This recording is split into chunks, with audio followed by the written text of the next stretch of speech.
그런즉 우리가 무슨 말을 하리요? 은혜를 더하게 하려고 죄에 거하겠느냐?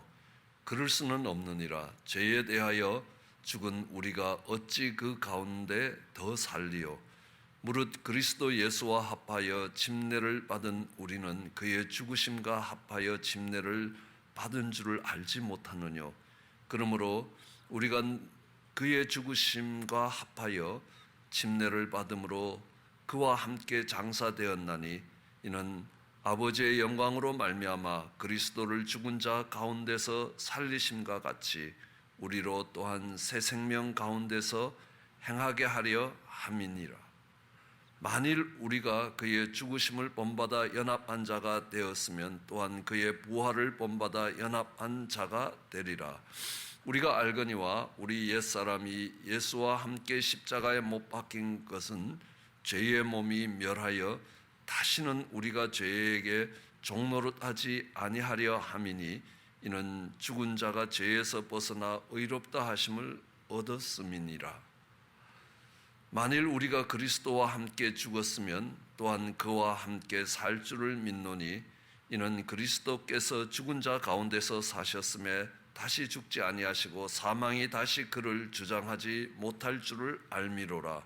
그의 죽으심은 죄에 대하여 단번에 죽으심이요 그의 살으심은 하느님께 대하여 살으심이니 이와 같이 너희도 너희 자신을 죄에 대하여 죽은 자요 그리스도 예수 안에서 하느님을 대하여는 산 자로 여길지어다.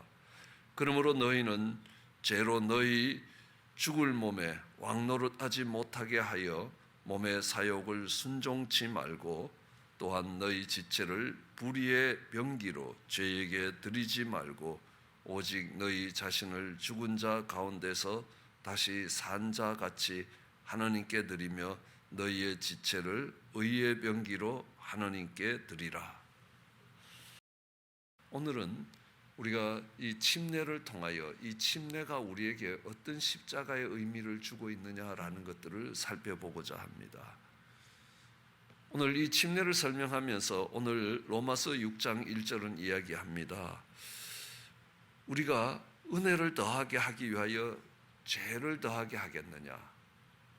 이 말을 이해하기 위해서 우리는 예수님이 우리에게 말씀하셨던 말씀을 기억합니다.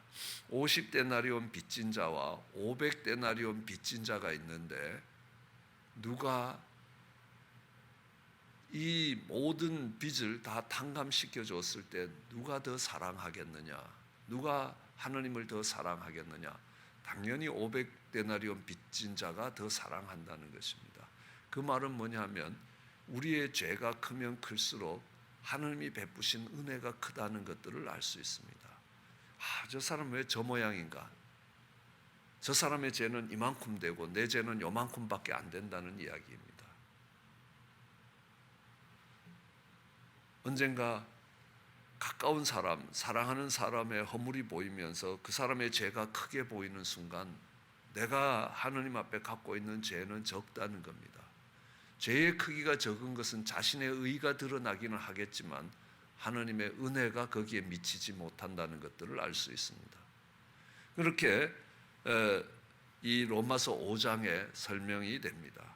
그러니까 우리가 죄가 많을수록 하느님이 우리에게 베푸신 은혜가 얼마나 큰 것인가라는 것들을 알 수 있고 우리는 하느님이 주신 은혜를 간증해보라라고 이야기하면 내가 죄가 별로 없었던 사람들은 내가 간증할 거리가 없다라고 이야기를 하는 겁니다. 하느님께 받은 은혜가 크지 못하다라는 말과 같은 말이 될 것입니다. 그렇다면 우리가 하느님의 크신 은혜를 더하기 위해서 죄를 더 지어야 되느냐? 그럴 때 이렇게 이야기합니다. 아니 그건 아니다. 하느님의 내가 죄가 많으면 많을수록 하느님께 받는 은혜가 크다고 해서 내가 죄를 더 짓자 이렇게 가서는 안 된다는 겁니다. 그렇게 갈 수 없는 두 가지가 있습니다. 하나는 이미 당신이 지은 죄가 500데나리온이 아니라 1만 달란트라는 것들을 이미 당신은 충분히 많은 죄를 지었다는 겁니다. 당신이 인식을 하지 못하고 있는 것뿐이라는 겁니다. 그리고 또 하나는 너무 늦었다는 겁니다. 이제는 더 이상 죄를 지을 수 있는 그런 때가 아니라는 겁니다. 하나님을 모를 때는 그게 가능했는데 지금은 아니라는 겁니다. 왜냐하면 우리는 이미 예수님과 합하여 침례를 받은 사람이기 때문에 그렇다는 것입니다. 그러면서 침례에 대한 의미를 설명하는 것입니다. 우리가 예수님과 더불어 침례를 받았다라는 이 말은 예수님과 더불어 예수님의 죽으심에 동참하게 됐다는 것입니다. 이것은 죄에 대해서 죽은 것이고 다시 부활로 하나님에 대해서 사는 것이 되는 것이라.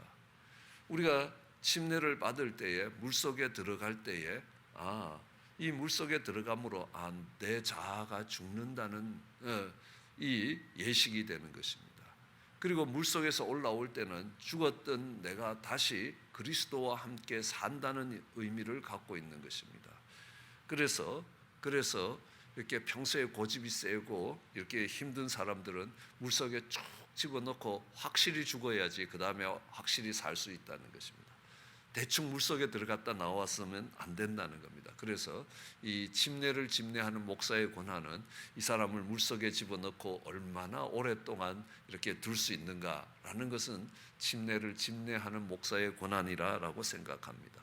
어쨌든 우리는 이 침례를 생각할 때 물속에 들어가면서 예수 그리스도의 죽으심에 연합했다. 우리는 이미 예수 그리스도와 함께 죽었다는 겁니다. 무엇에 대해서 죽었느냐? 죄에 대해서 죽었다는 겁니다. 무엇을 죽이느냐? 죄를 멸하는 것이라는 겁니다. 죄의 몸을 멸하여 다시는 죄의 종으로 살지 않게 하기 위해서 침례를 받았다는 겁니다. 그 침례를 받은 사람이 다시 죄의 종으로 살겠다라는 건 말이 안 된다는 겁니다. 당신이 은혜를 더 받기 위해서 죄를 더 져야 되겠다. 더 많은 죄를 지고 나중에 와서 하나님 용서해 주십시오 해서 하나님이 용서해 주시면 내가 받은 은혜가 더 커지기 때문에 죄를 더 짓자. 이런 논리가 성립되지 않는 것은 이미 당신은 그리스도와 연합하여 침례를 받은 사람이다. 이 침례의 의미가 바로 십자가의 의미라는 것입니다. 내가 죄에 대해서 죽었다는 겁니다. 죄의 몸을 멸하였다는 겁니다. 그리고 다시는 죄의 종으로 살지 않도록 죄의 몸을 멸하였다는 겁니다. 그리고 너희가 의롭다 하심을 얻은 것이 바로 그 십자가의 사건인 것처럼 그것이 바로 침례의 사건이라는 겁니다. 침례의 사건이라는 것들을 우리는 알 수 있는 것이 우리가 예수님과 합하여 이제 물속에 잠김으로 인하여 죄의 몸을 멸하고 이제 죄의 종으로 살지 않겠다는 겁니다. 그래서 다시는 사망이 역사하지 않게 되고 그래서 우리는 죄에 대해서 죽은 자요 하나님에 대해서 산 자가 된 것이라 라는 것을 의미하는 것입니다. 우리에게 십자가가 세워져 있다라는 말은 내가 죽었다는 겁니다. 사도 바울이 고백합니다. 내가 날마다 죽는다는 겁니다. 내가 날마다 죽는다는 것은 내 육체적 생명이 끝나는 것을 이야기하는 게 아니라 내가 죄에 대해서 죽었다는 겁니다. 내 자아가 죽었다는 것입니다. 드디어 사망 권세가 내 속에 역사하지 못한다. 나는 하나님에 대하여 사는 자라. 우리는 살고 죽는다는 것이 무엇인지에 대해서 이미 배웠습니다. 나뭇가지를 나무에서 자르면 그 나뭇가지는 조금 전과 같이 똑같이 푸릇푸릇하고 있지만 그것은 죽은 것이라는 겁니다. 왜요? 생명의 근원되는 나무에서부터 분리되었기 때문에요. 우리가 죄에 대해서 죽었다라는 것은 죄로부터 분리되었다라는 것들을 이야기하는 겁니다. 그 말은 뭐냐면 죄가 아무리 유혹을 해도 반응을 보이지 않는 것이라는 겁니다. 엄마가 죽으면 반응이 일어나지 않습니다. 나무를 아무리 흔들어도 잘려나간 나무까지는 흔들리지 않는다는 것입니다. 그런 것처럼 관계의 단절을 죽음이라고 이야기한다면 우리가 죄에 대해서 죽었다라는 것은 바로 죄와 관계가 없는 사람이 된다는 겁니다. 다르게 얘기하면 죄의 유혹에 반응을 보이지 않는 사람이 되는 것입니다. 우리는 하나님에 대해서 죽었다는 것은 하나님이 부르시고 하나님이 은혜를 베풀어도 그 속에 반응을 보이지 않는 사람을 일컬어서 하나님에 대해서 죽었다라고 이야기합니다. 하나님께 대해서 살았다는 것은요, 이 하나님과 함께 펠로십, 하나님과 교제하고 하나님과 함께 걸어가고 있고 하나님과 연결되어 있다는 것입니다. 하나님이 땡기면 딸려가고 하나님이 부르시면 대답하는 관계가 된다는 겁니다. 릴레이션십이 생긴 것이고, 그래서 우리는 이 하나님과의 관계가 형성되고 살아있는 사람인데, 이 상태로 다시 죄를 더 쌓아서 은혜를 크게 한다는 것은 어불성설이라는 것입니다. 오늘 이 설명을 통해서 우리가 배울 수 있는 것은 바로 이 침례의 사건이 우리가 죄에 대해서 죽고 의에 대해서 사는 사건이라는 겁니다. 그것은 더 이상 죄의 종살이 하는 것이 아니라 하나님과 동행하는 삶이 되는 것이고, 더 이상 죄의 병기가 되는 것이 아니라 의의 병기가 되겠다라는 새로운 출발의 사건이 되는 것입니다. 그러므로 그 침례의 사건은 당연히 십자가의 사건이라는 겁니다. 우리가 침례를 받는다라는 것은 이제 예수님이 지신 그 십자가를 지신 주님과 동참하여 주님에게 속하여 이제 죄에 대해서 죽고 의에 대해서 사는 것으로 일어나는 것을 우리는 침례의 사건이라고 이야기합니다. 그래서 우리는 침례를 받으면서 이제는 내가 죄에 대해서 죽은 자요, 하나님에 대해서 산 자요, 다르게 얘기하면 내 속에 십자가의 흔적이 있는 사람이라는 고백이 되는 것입니다. 그리고 그 고백을 통해서 우리의 새로운 삶이 시작되는 것입니다. 새로운 출발이 시작되는 것입니다. 그런 아름다운 은혜가, 그 침례 속에 있는 십자가의 사건이 우리 속에 정말 우리의 삶을 바꾼 계기가 되는 그 은혜의 사건이 되기를 주의 이름으로 축원합니다.